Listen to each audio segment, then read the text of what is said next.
When the shy farmer found the young Apache woman wounded and alone, everyone said she would never return. But years later, when she appeared at the ranch door whispering his name with a trembling voice, even the toughest ranch hands froze. No one imagined what she was about to ask. Subscribe to the channel, leave your like, and comment where in the world you're watching from, because now I'm going to tell you everything. The dry heat pressed down on the ranch like a heavy blanket. In the old barn, the only sounds were the soft munching of hay and the buzzing of flies. "It's just you and me again, Buck," a man's voice said, slow and quiet. It caught on the first word. Just you and me." Elias Turner patted the neck of his old horse. The animal's warm skin was familiar under his rough hand. He finished filling the water trough and stood for a moment, listening to the silence. It was a big silence, the kind that filled every room of his house and every corner of his land. He walked back to the main house, his boots kicking up little clouds of dust. The Arizona sun was still high. He touched the top of the wooden fence post by his porch, a habit he did every morning and every evening.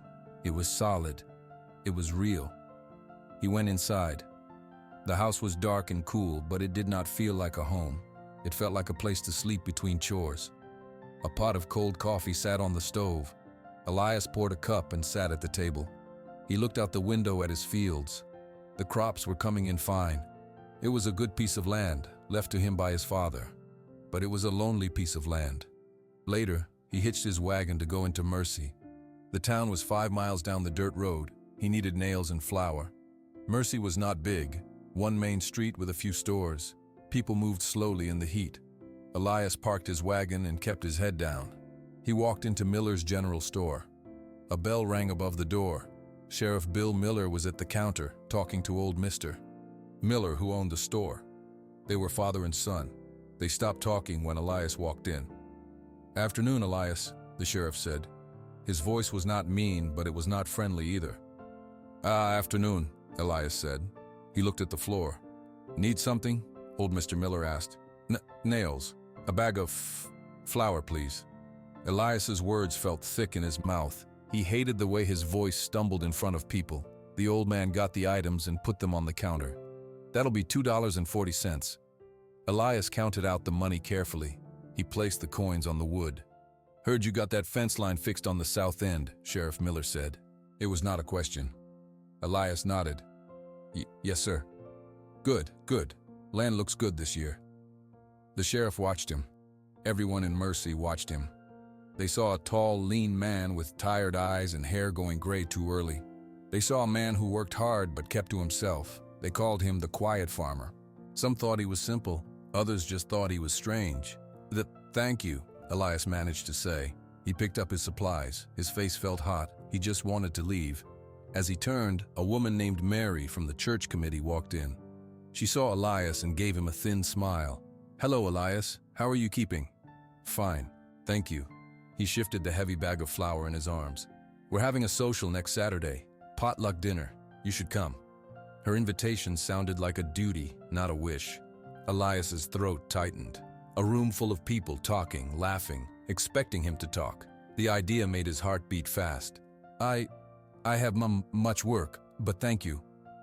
He hurried out the door before she could say more. He heard the soft murmur of their voices start again behind him. He knew they were talking about him. He was always the topic of quiet talk. The ride home was long and dusty. The sun was beginning to set, painting the sky in colors of orange and purple. It was beautiful, but it was a lonely beauty. Elias ate a cold supper of beans and bread. He did not light many lamps. The darkness felt easier. Before bed, he went outside. The night was full of stars, more than anyone could count. He looked up, his hands in his pockets. "She's out there somewhere," he whispered to the empty yard. No stutter now, with no one to hear. "Hope she's safe." He was thinking of the Apache girl, Ayanna. It had been 5 years. He wondered where she was, if her leg had healed strong, if she had found her people. He had not spoken her name to a single person in Mercy. Her memory was his secret, a good secret, but one that made the quiet feel heavier. He went back inside. The house creaked. He got into his bed. He listened to the sounds of the night, a coyote far away, the wind brushing against the window. He closed his eyes. Tomorrow would be the same. Wake up at first light, touch the fence post, feed the animals, work the land, eat alone, sleep alone. This was his life. It was a peaceful life, a hard-working life. But as he drifted to sleep, the silence in the small ranch house felt like a living thing, and it was very, very lonely. The coyote's call faded into the deep night. Elias lay awake in the dark. The memory of the Apache girl, Ayana, was strong tonight. It made the quiet feel heavier. He finally sat up. A drink of water might help. He walked to the kitchen in the dark. His bare feet were quiet on the floor. He drank from a tin cup. Then he heard it. It was not a coyote. It was not the wind. It was a thump, then a sharp, hurt sound. It came from outside, near the old barn. His whole body went still. His heart beat loud in his ears. It could be an animal, a hurt calf maybe, but the sound did not come again. He waited, listening so hard his ears hurt. There was only silence. He had to look. He pulled on his pants and boots. He took his rifle from the wall. His hands were not steady. He did not like the dark outside at night. He did not like not knowing. He opened the front door slowly. The moon was bright. It cast long black shadows from the barn and the fences. He walked across the yard. The dirt was cool under his boots. Every step was loud to him. He reached the side of the big barn. He held his rifle tight. He peeked around the corner. At first he saw nothing, just hay bales and shadows. Then he saw a movement. A dark shape was pressed against the bottom of the barn wall near the water trough. He stepped closer. The shape moved again. It was a person. Elias raised his rifle, his finger near the trigger. Who's there?"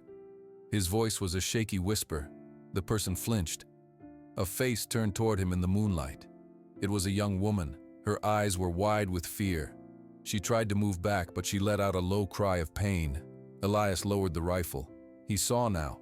Her clothes were torn. One leg of her pants was dark and wet. It was blood. She held her leg with both hands. She was Apache. He could see it in the strong lines of her face, in her long black hair, now tangled and full of dust. She was just a girl, maybe 17 or 18 years old. He knew what he should do. The town's words were in his head. Asterisk, dangerous. Trouble, stay away.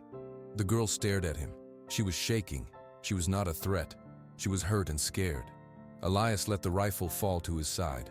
He took a slow step forward. "Don't be scared," he said. The stutter was bad. He held up his empty hand.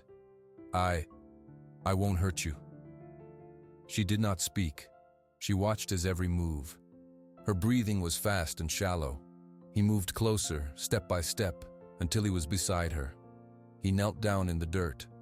The cut on her leg was long and deep. It was still leaking blood. She had tried to wrap it with a piece of torn cloth, but it was not enough.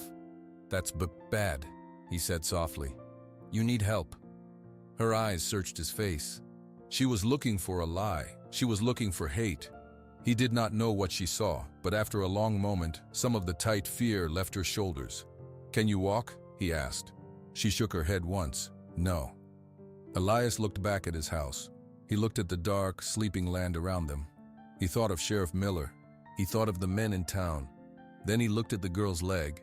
He looked at her young, pained face. The right thing was clear. It was the only thing. He bent down. "I'm gonna lift you. It'll hurt your leg. I'm sorry." She gave a small, sharp nod. He slid one arm under her shoulders. He slid the other under her knees.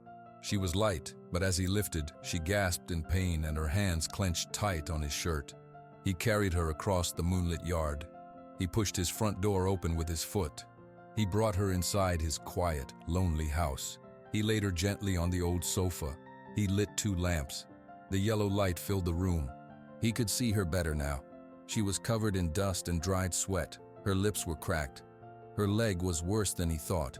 He fetched a bowl of clean water and a clean cloth. He brought the jar of medicinal alcohol and a roll of bandages from a cupboard. He knelt by the sofa again. "I have to clean it," he said. "It will sting." She was watching him, her dark eyes huge in the lamplight. She pulled her torn pant leg up higher, exposing the wound. She bit her lip and looked away at the wall. Elias began to wash the cut. The water turned pink, then red. She did not make a sound, but her whole body was stiff as wood. When he poured the alcohol over it, She flinched hard, and a small, choked sound escaped her throat. "I'm sorry," he whispered. He worked fast, wrapping the clean bandage tight around her leg to stop the bleeding. His hands were gentle. When he was done, he sat back on his heels. She was still looking at the wall, breathing hard.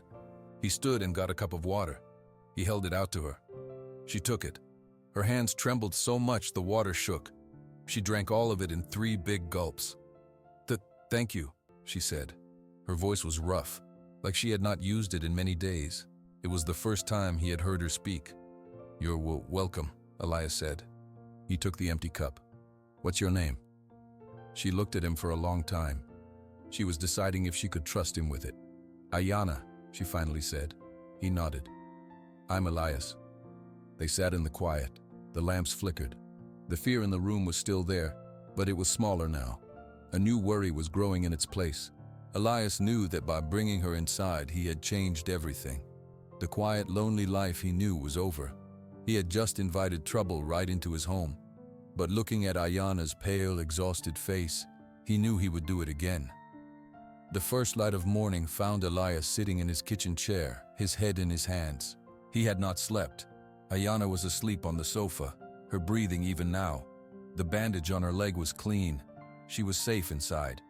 But the world outside was waking up. He made coffee. The sound of the pot seemed too loud. He fried 2 eggs. He knew he had to check his fences today. It was what he always did. But today, everything felt different. Ayana stirred, her eyes opened. For a second, she looked confused and afraid. Then she saw him and remembered. She slowly sat up, careful of her leg. "How is it?" Elias asked. He pointed to her leg. She moved it a little. "It is better. Thank you." He brought her a plate with an egg and a piece of bread. He brought her more water. She ate slowly, watching him over the rim of the cup. "I need to work," he said. "Outside. You should rest. The door will be locked. No one will come." She nodded. She understood the danger. "Your people will not like that I am here." "They are not my people," Elias said quietly. He put on his hat. "I will be back by noon." The morning work felt strange. Every time he hammered a fence post, he wondered if the sound traveled all the way to town. Every time a wagon rolled down the distant road, his heart jumped. He finished his work early and walked back to the house. He unlocked the door. Ayana was not on the sofa. For a terrible second, he thought she was gone. Then he saw her. She was standing by the small window, looking out. She had washed her face and braided her long hair. She looked more like herself. "Someone came," she said, without turning around. "On a horse. He stopped at the end of your lane. He looked for a long time. Then he rode away fast." Elias's mouth went dry. It was over. Someone had seen something, a curtain moving, smoke from the chimney at an odd time. It did not matter. "We need to change your bandage," was all he said. He was cleaning the wound again when he heard the horses. Not 1, 3, maybe 4. They were riding fast, coming up his dirt lane. Ayana's hand gripped the edge of the sofa. Her eyes met his. They were full of a calm, cold fear. The horses stopped in front of the house. Boots hit the ground. Heavy footsteps walked onto the porch. A fist pounded on the door. "Elias! Elias Turner, open up!" He knew that voice. It was Sheriff Bill Miller. Elias's hands began to shake. He wiped them on his pants. He looked at Ayana. He put a finger to his lips. Asterisk. Be quiet. He walked to the door and opened it just a crack. Sheriff Miller stood there, his face hard. Behind him were 2 men from town, Jake and Roy. They looked past Elias, trying to see into the dim house. "What can I do for you, Sheriff?" Elias asked. His voice wanted to crack. "We need to talk, Elias. Let us in." "I'm busy with chores. We can talk here." Sheriff Miller's eyes narrowed. "We had a rider come into town this morning. Pete from the far ridge. He says he saw something last night. He saw you carrying someone into your house, someone who wasn't walking. He said it looked like an Indian." Jake, a big man with a red face, spoke up. "We heard an Apache was seen up near the springs, a young one. You hiding a savage in there, Turner?" The word savage hit Elias like a slap. He felt a heat rise in his chest that was not fear. It was anger. "I am not hiding anyone," Elias said, but his stutter gave him away. It always did when he was nervous or lying. Sheriff Miller pushed the door open wider. He stepped inside. His eyes swept the room and landed on Ayana on the sofa. She sat perfectly still, her head held high, staring back at him. The sheriff took off his hat. His voice was low and serious. "Elias, what have you done?" "She was hurt," Elias said, moving to stand between the sheriff and Ayana. "She was lost. I helped her." "You helped her?" Roy spat on the floor just inside the door. "That's an Apache.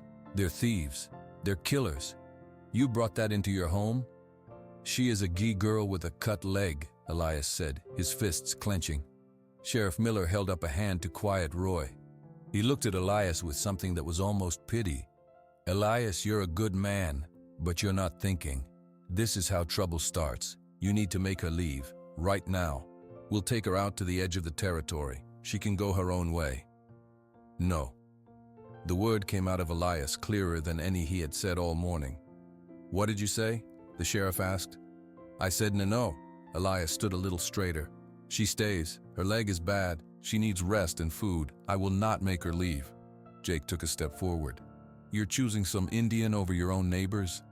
Elias looked at the three men. He saw their fear. He saw their anger. He felt his own knees wanting to shake. But he thought of Ayana's leg, bloody in the moonlight. He thought of her scared eyes. "I am choosing to be a human being," Elias said slowly, fighting for each word. "She goes when she is healed, not before." The room was silent.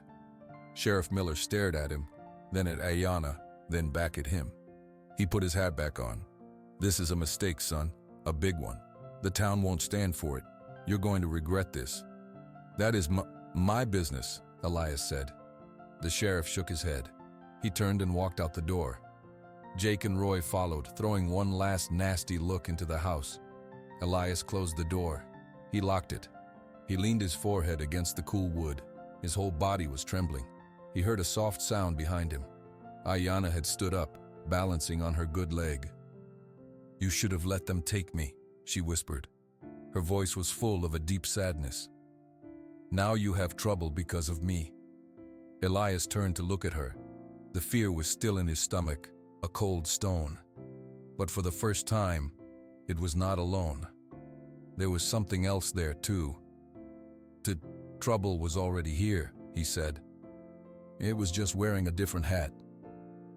The silence after the sheriff left was thick and heavy. Elias stayed by the window a long time, watching the dust settle on the empty lane. He was waiting for them to come back. They did not. He finally turned around. Ayana was sitting on the edge of the sofa again. She was looking at her hands in her lap. "You are a brave man," she said quietly. Elias let out a short, hard breath. It was not a laugh. "I am a scared man. Brave is not the same as not scared," she said. "Brave is being scared and doing the right thing anyway." He did not know what to say to that. He went to the stove. "Are you, hungry?" "Yes." He made stew from canned tomatoes and beans. They ate at the small table. They did not speak. The only sounds were the clink of spoons and the wind outside. But it was not the same lonely silence Elias was used to. This was a different quiet. It was a quiet where two people were thinking, listening, learning about each other without words. The next morning, Elias went to do his chores.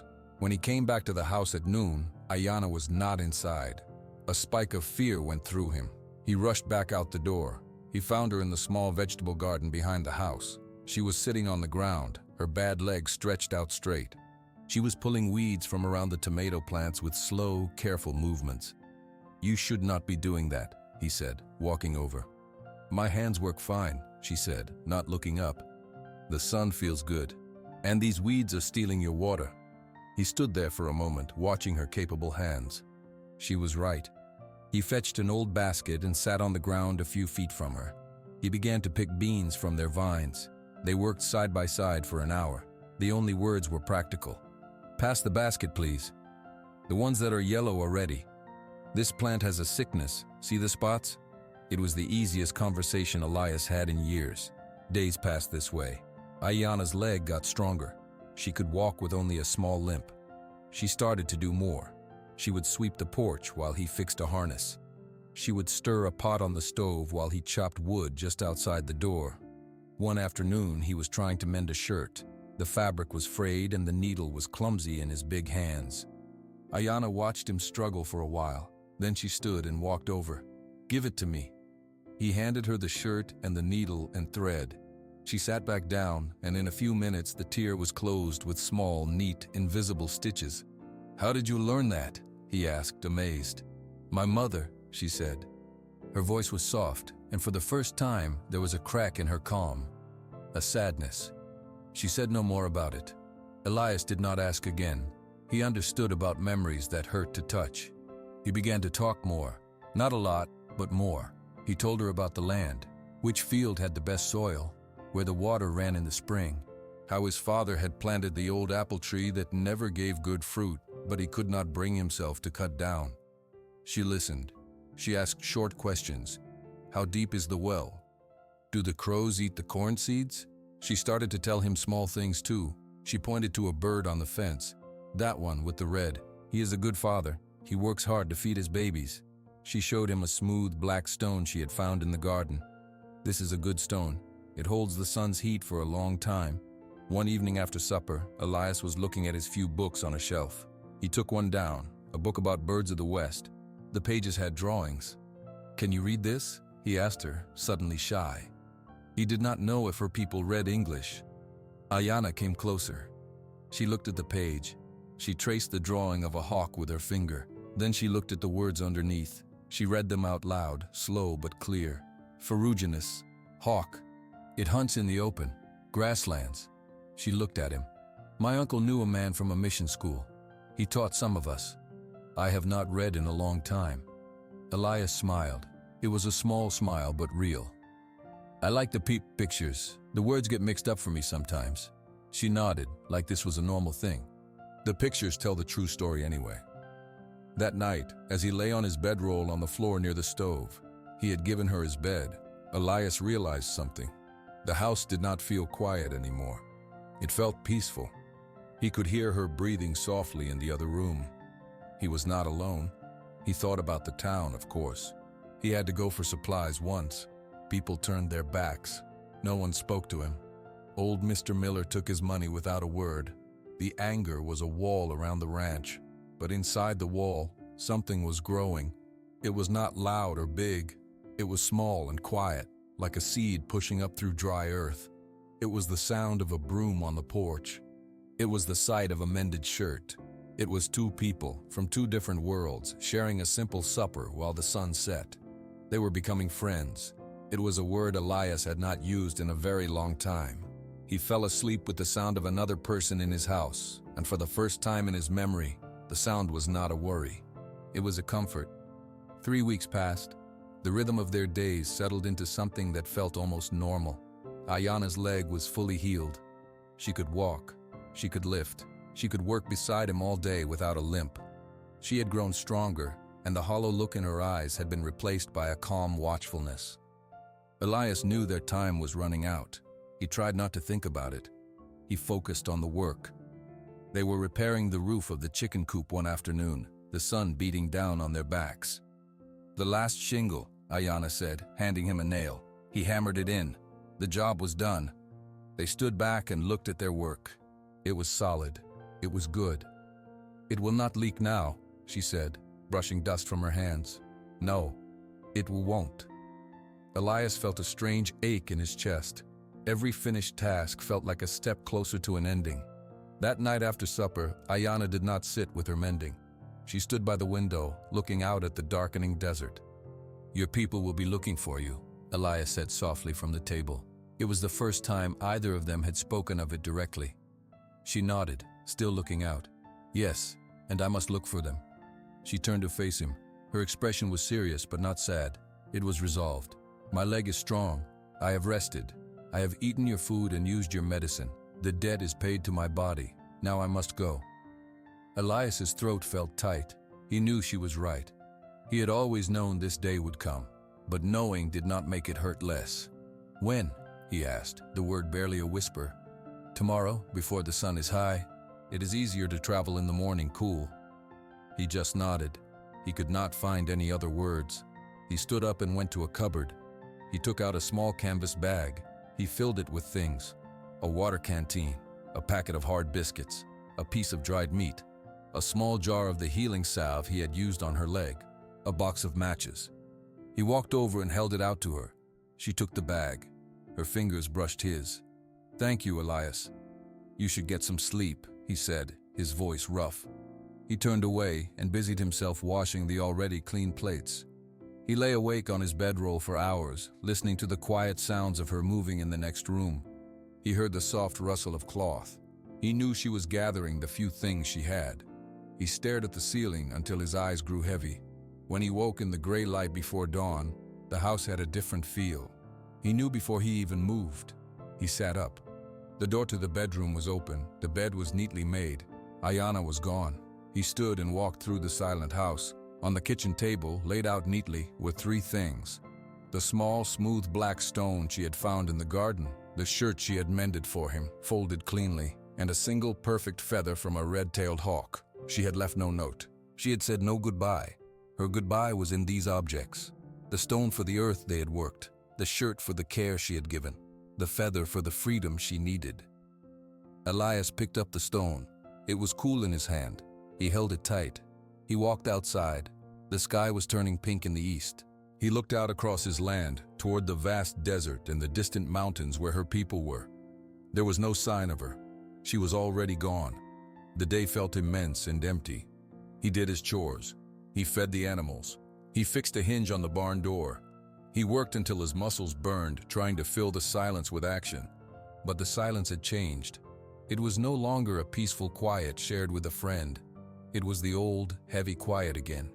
It pressed on him from all sides. That night, he ate alone at the table. The house seemed too big. Every creak of the wood was just the house, not another person. He looked at the empty sofa where she had slept. He looked at the spot by the window where she used to stand. He took the hawk feather and placed it inside the bird book on the shelf. He put the smooth black stone in his pocket. He wore the mended shirt. Days turned into weeks. Life returned to the way it was before. He got up at first light. He touched the fence post. He worked the land. He went into town for supplies, and during the cold silence from the people of Mercy, he came home to the quiet house. But it was not the same. Before, he had not known anything else. Now, he knew what it was like to have a friend. He knew what it was like to share a meal, to share the work, to share the silence. The loneliness now was not just an absence of people. It was the absence of one specific person. He often found himself looking toward the south, toward the Dragoon Mountains. He would stop his work and just stare at the horizon. "Hope you found them," he would whisper to the wind. "Hope you're safe." He would then go back to work, the stone a heavy weight in his pocket, a reminder of a quiet friendship that had come and gone, leaving his world both exactly the same and completely different. 5 years is a long time. The stone in Elias's pocket was smooth as glass from being turned over in his fingers every single day. He was older now. More gray streaked through his brown hair. The lines around his eyes were deeper, etched by sun and silence. The ranch was the same. He still got up at first light. He still touched the fence post. He still worked the land alone. But the work was harder. His back ached more in the cold mornings. He had to hire help for the harvest. 2 brothers from a few towns over named Ben and Sam. They were good workers, but they were not friends. They slept in the bunkhouse and kept to themselves. One evening, Elias was on the porch. The sun was a red ball sinking behind the distant mountains. Ben and Sam were walking back from the far field, their tools over their shoulders. Elias watched them come.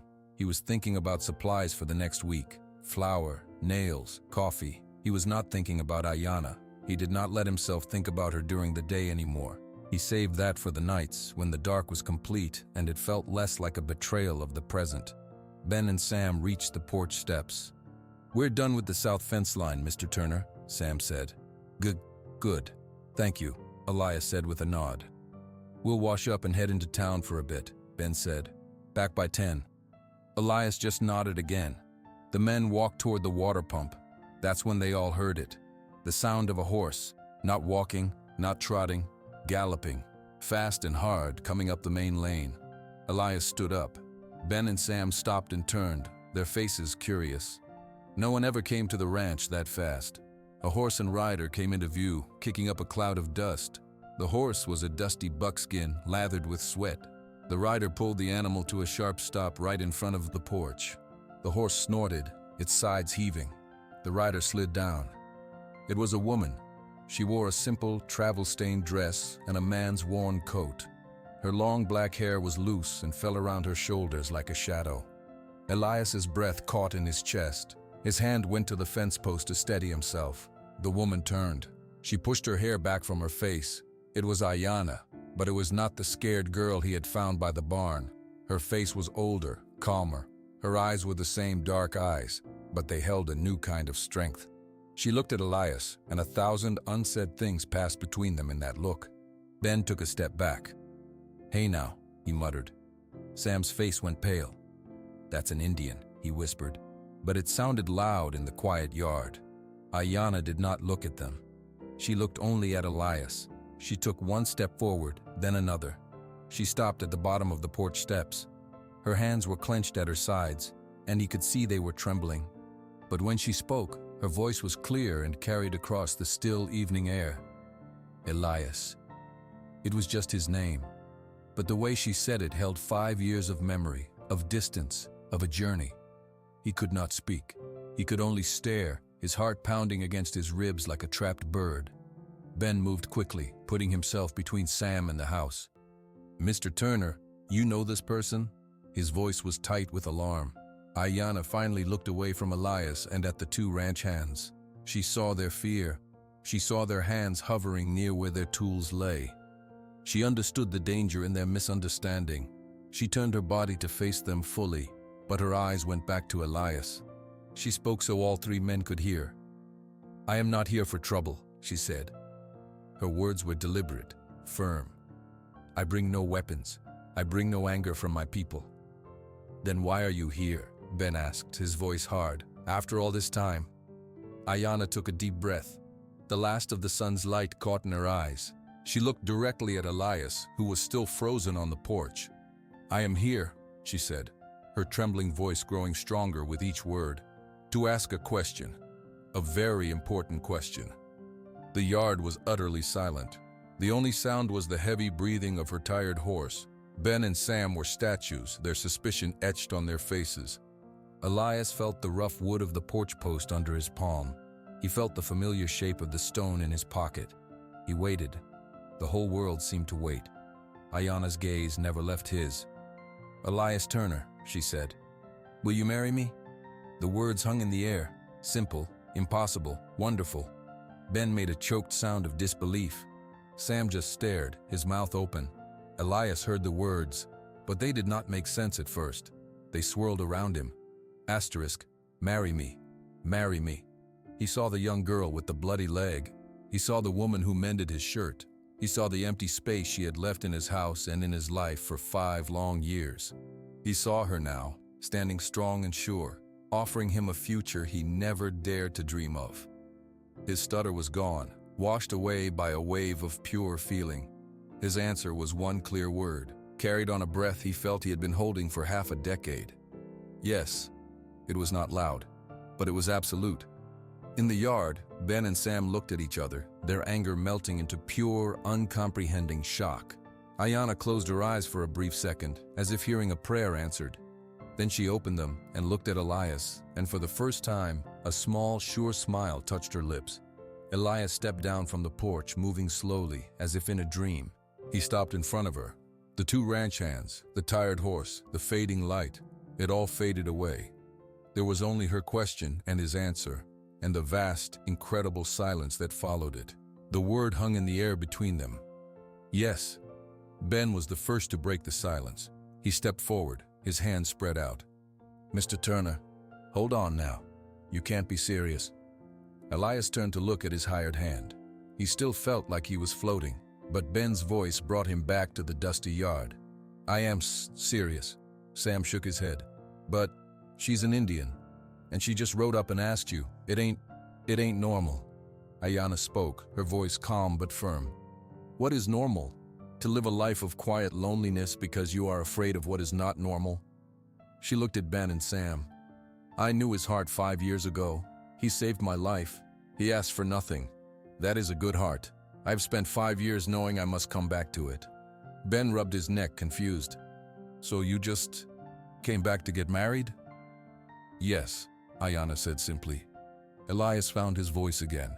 Ben, Sam, this is Ayanna. She will be my wife. This is my home, and she is welcome in it. He said the words slowly, making sure each one was clear. He was not asking for their permission. He was telling them a fact. The two brothers looked at each other. They were hired to work, not to argue with their boss. Finally, Ben shrugged, a gesture of surrender. All right, Mr. Turner, it's your land. We'll put her horse in the corral. He took the reins of the tired buckskin and led it away, Sam following close behind, casting glances back over his shoulder. Elias and Ayanna were alone. The sun was gone now, leaving a deep blue twilight. You are sure? Ayanna asked. Her strong voice was soft now, just for him. Elias nodded. He reached into his pocket and pulled out the smooth black stone. He held it in his open palm. I kept it, every day. She looked at the stone, then up at his face. Her eyes shone. She reached into a small pouch on her belt. She pulled out a matching stone, white and smooth. I kept one too. He smiled then, a real full smile that felt strange on his face. Then I am sure. They went into the house. Elias lit the lamps. The room was just as she remembered, yet empty of her presence for so long. She walked to the shelf and saw the bird book. She pulled it out and opened it. The hawk feather was still there, pressed between the pages. She touched it gently. You kept this too? Of course, he said. They sat at the table. Elias made coffee. It was so familiar, yet everything was new. Why now? He asked as he set a cup in front of her. After 5 years? I had duties to my family, to my people. I had to be sure of my own heart. And I had to be sure the memory of your kindness was real, and not just the gratitude of a scared girl. She wrapped her hands around the warm cup. The memory was real. It grew. It became a love. So I came. Elias listened. He understood about duty. He understood about taking time. What do we do now? We go to the town, she said. Tomorrow. We find the man who makes marriages legal, the preacher or the judge. We ask him to marry us. Elias felt a cold knot form in his stomach. The town. Mercy. He thought of Sheriff Miller's hard face. He thought of the turned backs and the silence. They will not like it. I did not come for them, Ayanna said. I came for you. Their liking does not matter. Only the law matters. The next morning they rode in the wagon to Mercy. Elias drove. Ayanna sat beside him, her back straight, her hands folded in her lap.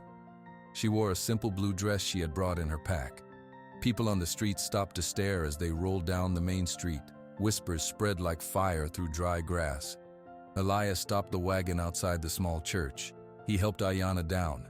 They walked up the path together. Elias knocked on the door of the preacher's house next to the church. Preacher Evans opened the door. He was a tall, thin man with spectacles. He saw Elias, then his eyes moved to Ayanna. His friendly smile vanished. Elias, what can I do for you? Preacher Evans, Elias said, forcing the words out. This is Ayanna. We want to get married. We came to ask you to marry us. The preacher's face went pale. He looked from one to the other. He cleared his throat. Well, I see. He adjusted his spectacles. Elias, this is highly unusual. This woman, she is of the Apache people, is she not? She is. Ayanna answered for herself. Preacher Evans frowned. The church, the congregation. Elias, have you thought about this? The trouble it will cause? I have, Elias said, his voice growing steadier. It is what we will want. The preacher shook his head slowly. I am sorry. I cannot. It would cause too much division. It is not right for the peace of the town. He looked at them with a pity that felt worse than anger. My advice is for you to go home and forget this foolishness. He closed the door gently but firmly. Elias stood staring at the closed door. The cold knot in his stomach was now a heavy stone. Ayanna took his arm. Her touch was firm. We do not need his blessing. We need the law. We will find the judge. But as they turned to walk back to the wagon, they saw a crowd had gathered on the street. Men and women from Mercy stood in small groups watching them. Their faces were not curious anymore. They were hard. They were angry. No one spoke, but the message was clear. The town had seen. The town had judged. And the trouble Preacher Evans warned about was already here, waiting for them in the silent, staring street. The ride home from Mercy was made in heavy silence. The stares of the townspeople felt like stones thrown at their backs. When they got to the ranch, Ben and Sam were waiting by the bunkhouse, their faces grim. "Heard you went to town," Ben said. "Heard it didn't go well." The preacher said no, Elias confirmed, helping Ayanna down from the wagon. Sam kicked at the dirt. "Word travels fast. The judge in the next county won't see you either. Miller made sure of that." Ayanna looked at the two brothers. "Then we do not need a paper. Our promise to each other is enough." But the town's anger was not satisfied with a refusal. It wanted punishment. 3 days later, Elias went to the general store alone. He needed seed. Old Mr. Miller stood behind the counter, his arms crossed. "We're all out of seed, Elias," the old man said, not meeting his eye. The bins behind him were full. Elias's face grew hot. "I see." He turned to leave. "And I won't be needing your crops this season," Miller added to his back. "Can't sell them. Nobody will buy." Elias did not reply. He walked out. The economic war had begun. The rumors started next. Whispered stories in the saloon, passed between women at the church social. They said Ayanna was a witch who had cast a spell on Elias. They said she was spying for her people, mapping the ranches for an attack. They said she had stolen gold from Elias, and that was why she came back. One evening, Elias found a dead rat on his porch step. A week later, they woke to find the words "Injun Lover" painted in rough red letters on the side of the barn. Elias took a bucket of soap and water and scrubbed until the wood was raw. His hands were raw too. Ayanna watched him from the porch, her expression unreadable. "They want us to be afraid," she said. "I am afraid," Elias admitted, dropping the scrub brush. "But not of them." The worst of it came from the young men, Roy and Jake and their friends. Fueled by whiskey and bravado, they would sometimes ride out to the edge of Elias's land at night. They would shout into the darkness, "Send her back to the desert, Turner. We don't want her kind here." Elias would stand inside the house, his hand on his rifle, shaking with a fury so deep it scared him. Ayanna would place a calming hand on his arm. "Their words are just wind," she would say. "They are empty. Do not give them power by listening." But the wind was growing into a storm. Through it all, they worked. They built a life. Ayanna planted a small garden of herbs near the house. Elias taught her how to mend a fence. They ate supper together every night. They talked about the land, the weather, the animals. Their love was a quiet fortress they built together, stone by stone, while the siege raged outside. One afternoon, Sheriff Miller rode out. He did not dismount. He looked tired. "Elias, this has gone far enough." "I have not done anything, Sheriff," Elias said, standing in his yard. "Your very existence is doing something," Miller snapped, his patience gone. "You are spitting on the way things are. You are making everyone uncomfortable. Just send her away. Go back to how it was. This is all for your own good." Ayanna stepped out of the house and stood beside Elias. She looked up at the sheriff. "You are afraid. We understand this. But your fear does not tell us how to live." Sheriff Miller looked at her with a mix of contempt and frustration. "You are the cause of all this. If you cared for him at all, you'd leave.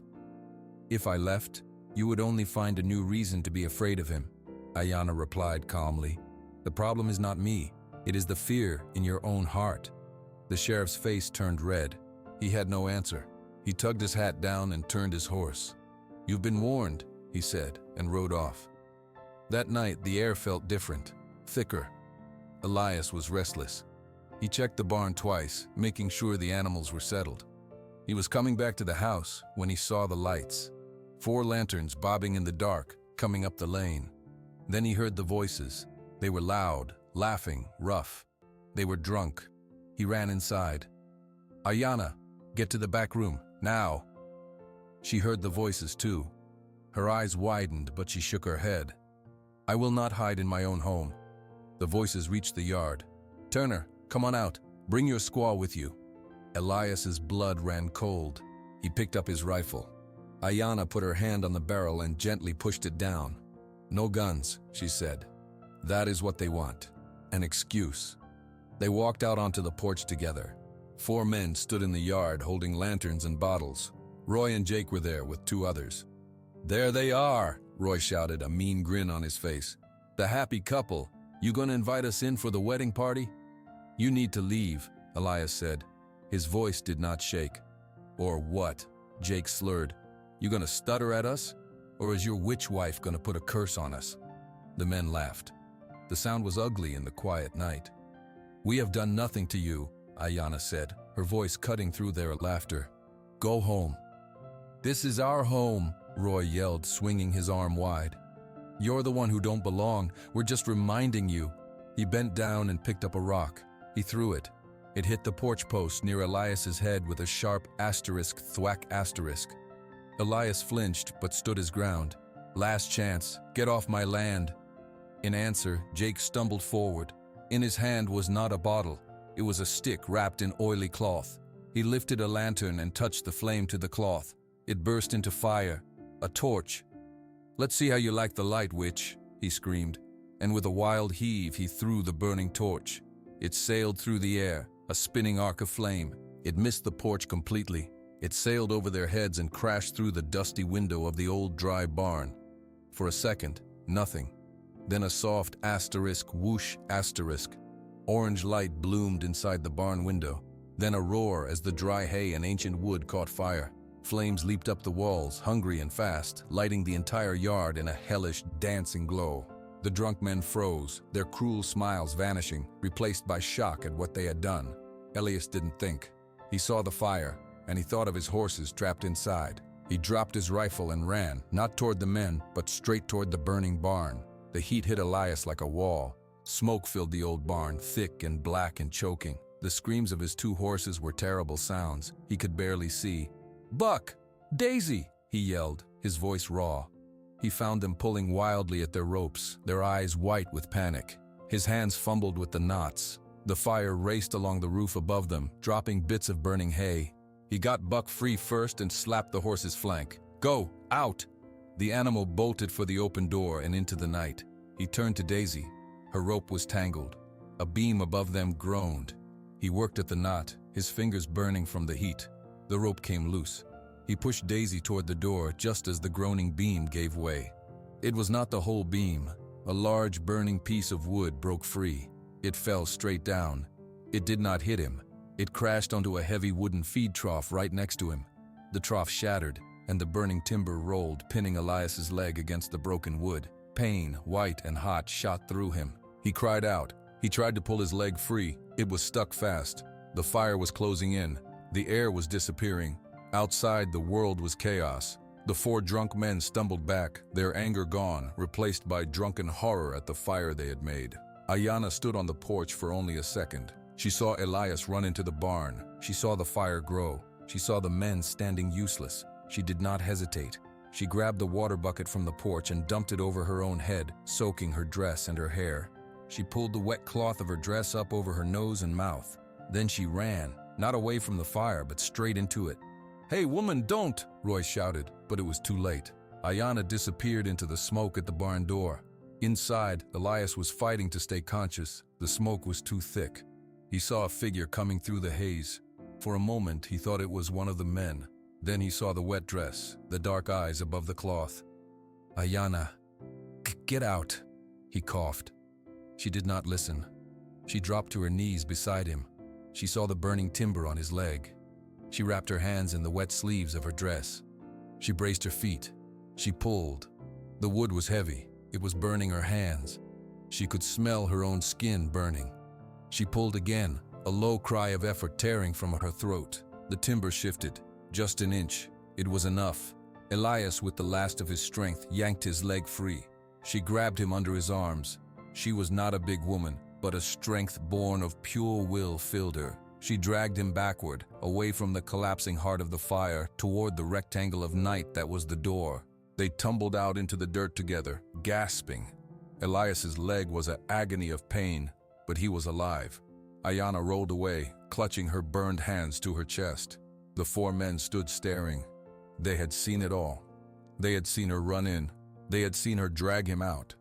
Jake's bottle dropped from his hand and shattered in the dirt. Roy was the first to move. He looked at the barn, now fully engulfed. He looked at the water pump.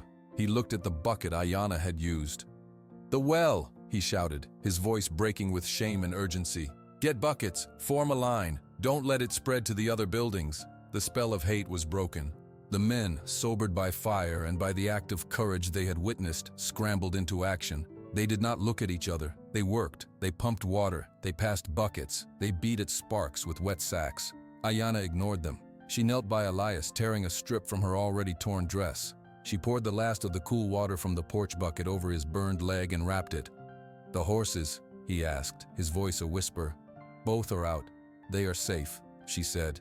She looked at her own blistered hands. They shook badly now. Elias reached out and covered her hands with his. He could not speak. His eyes, full of tears from smoke and from something deeper, said everything. The men fought the fire for over an hour. They saved the tool shed and the chicken coop. They could not save the old barn. It burned down to a skeleton of blackened beams and glowing embers, but the ranch was saved. As the last flames died, the men stood in a tired, sooty group. They looked at Elias and Ayanna sitting together on the porch steps. They looked at the ruin they had caused. Roy took off his hat. He walked forward a few steps, then stopped. He didn't know what to say. "Mr. Turner? Miss... We..." He swallowed hard. "We're sorry." The other men just nodded, their heads hung low. The night was quiet now, except for the crackle of cooling embers. Ayanna looked at them. She saw their shame. She did not smile. She did not forgive them. But she gave them a single, slow nod. It was an acknowledgement. It was enough. The men turned and walked away into the dark, leaving their lanterns behind to light the way home for the people they had tried to hurt. Elias and Ayanna sat in the quiet aftermath, surrounded by the smell of smoke and the first faint hint of the coming dawn. The dawn came, pale and quiet. Elias and Ayanna were still on the porch steps. Elias's leg was wrapped. Ayanna's hands were bandaged with clean cloth. They watched the sun rise over the black, smoking skeleton of the barn. The air still smelled of burned wood and wet ash. They heard a horse, not many, just one, coming slow. Sheriff Bill Miller rode into the yard. He stopped and looked at the ruin. He looked at the two of them on the steps. He did not dismount right away. He just sat there for a long minute, taking it in. Finally, he got down. He walked over, his boots crunching on the charred ground. He stopped a few feet away and took off his hat. "Roy and Jake came to my house last night," he said, his voice rough. "They told me what happened, what they did, what she did." He looked at Ayanna. "They said she ran into the fire and pulled you out." Elias nodded. "She did." Sheriff Miller looked down at his hat, turning it in his hands. "I came out here before to tell you to send her away. I said she was trouble." He paused, struggling with the words. "I was wrong. The trouble was here all along. It was in us, in me." He looked at Elias, then at Ayanna. "I am sorry. For everything. The things I said, the things I let happen. You have my word. There will be no more trouble from the town. Not if I can help it." It was a true apology, simple and clean. "Thank you, Sheriff," Elias said. Ayanna gave a slow nod. "Your word is enough." The sheriff put his hat back on. He looked around. "You'll need help rebuilding that barn. I'll send some men out this afternoon. Good men. They'll want to help." And just like that, the wall around the ranch began to crack. The men came that afternoon. Not the drunk ones from the night before, but others. Men who had stayed silent before out of fear of the crowd. They brought lumber and tools and strongbacks. They did not say much at first. They just worked. Elias, with his bad leg, directed them from a chair.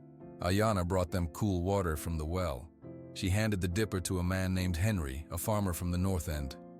"Thank you, ma'am," he said, not meeting her eye at first. Then he looked at her bandaged hands. "Those from last night?" "Yes," she said. "My boy had a burn once," Henry said. "My wife used a paste made from aloe and sage, healed it right up." Ayanna nodded. "That is a good remedy. The aloe plant holds water and healing. The sage fights infection." Henry looked surprised. You know about plants? I know the plants of this desert, she said. They are the same plants my people have used for many generations. The next day, Henry's wife Martha came with him. She brought a pie. She stood awkwardly on the porch with Ayanna. Henry said you knew about the aloe and sage, Martha said. My sister has a terrible rash on her arms. The doctor's ointment does nothing. Do you know a plant for that? Ayanna thought.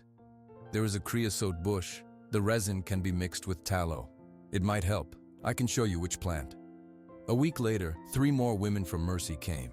They were shy, but curious. They sat on the porch with Ayanna. She showed them how to identify useful plants. She explained what each one did. She did not call it magic. She called it knowledge. Elias watched from the yard where he was walking again, his legs stiff but healing. He saw the women listening. He saw them talking. He saw Ayanna's calm face as she shared what she knew. The new barn went up, straight and strong. It was better than the old one. People from town brought food. They stopped calling her the Indian or the witch. They started calling her by her name, Ayanna. One evening, Sheriff Miller came again.